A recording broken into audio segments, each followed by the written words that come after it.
চায়ের আড্ডা মানেই ভাজা পোড়া, আর সেই ভাজা পোড়া যদি হয় কুরকুরে মুড়মুড়ে মুচমুচে, তাহলে তো আড্ডার মজা দ্বিগুণ বেড়ে যায়। আর তাই তো তোমাদের জন্য নিয়ে হাজির হয়েছি কুরকুরে মুড়মুড়ে মুচমুচে ডিমের এই ঝাল পিঠার রেসিপি।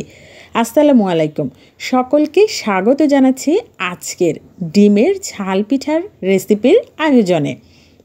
রেসিপিটি ভালো লাগলে চ্যানেলটিকে সাবস্ক্রাইব করে পাশে থাকার অনুরোধ রইল। তাহলে শুরু করছি। বিসমিল্লাহির রহমানির রহিম। শুরুতে 3টি পেঁয়াজ কুচি নিয়ে নিয়েছি একটি বোলে, সাথে দিচ্ছি 5-6টি পরিমাণ কাঁচামরিচ কুচি, দিয়ে দিলাম ধনেপাতা কুচি, একটি ডিম,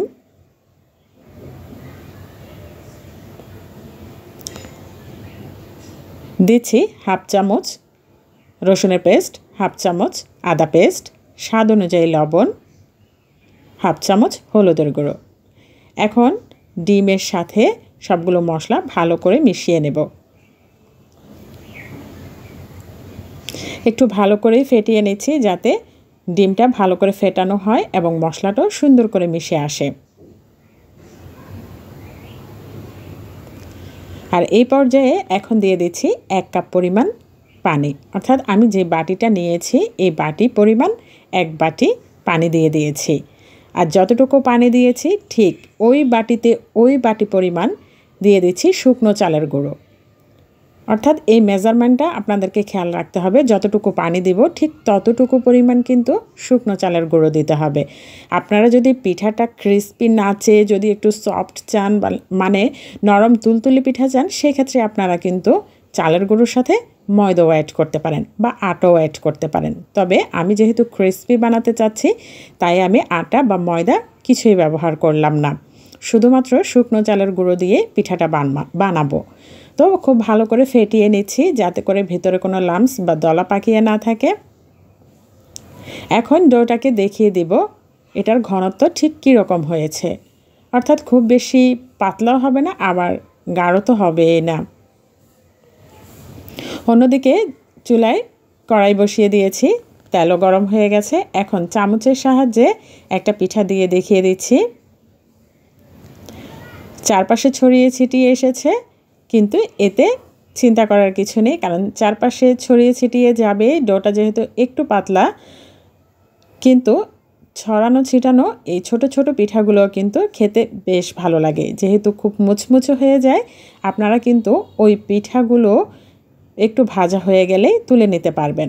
পরবর্তীতে এটাও শুধু শুধু খেয়ে নিতে পারবেন, ভীষণ ভালো লাগবে।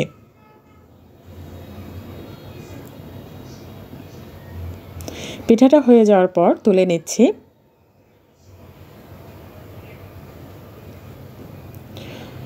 আরও কয়েকটি পিঠা দিয়ে দিচ্ছি আমি,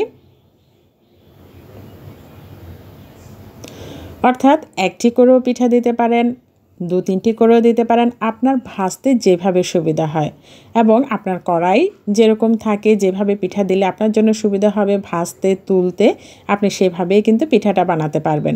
এতে করে কোনো চাপ নেই।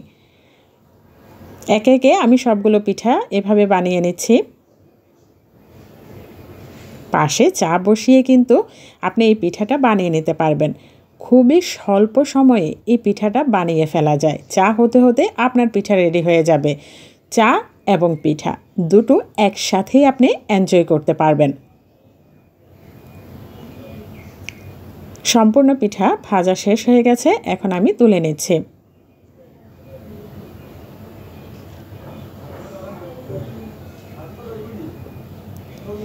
পিঠাগুলো আসলে দেখে বোঝা যাচ্ছে কতটা ক্রিস্পি হয়েছে, খেতে তো দুর্দান্ত হয়েছে। একটা পিঠা আমি ভেঙে দেখাচ্ছি, আপনারা প্রেস করার সাথে সাথে বুঝতে পারবেন এটি কতটা মুচমুচে ছিল। হাতের চাপে কিভাবে ভেঙে চুরে চুরমার হয়ে গেল। আরেকটি পিঠা হাত দিয়ে ভেঙে দেখাচ্ছি, দেখুন ধরার আগেই কিন্তু ভেঙে যাচ্ছে, এতটা মুচমুচে। ভীষণ মজাদার এই পিঠা, আপনারা কিন্তু ট্রাই করে দেখতে পারেন। একসাথে চা এবং এই ঝাল ঝাল পিঠা বেশ ভালো লাগে।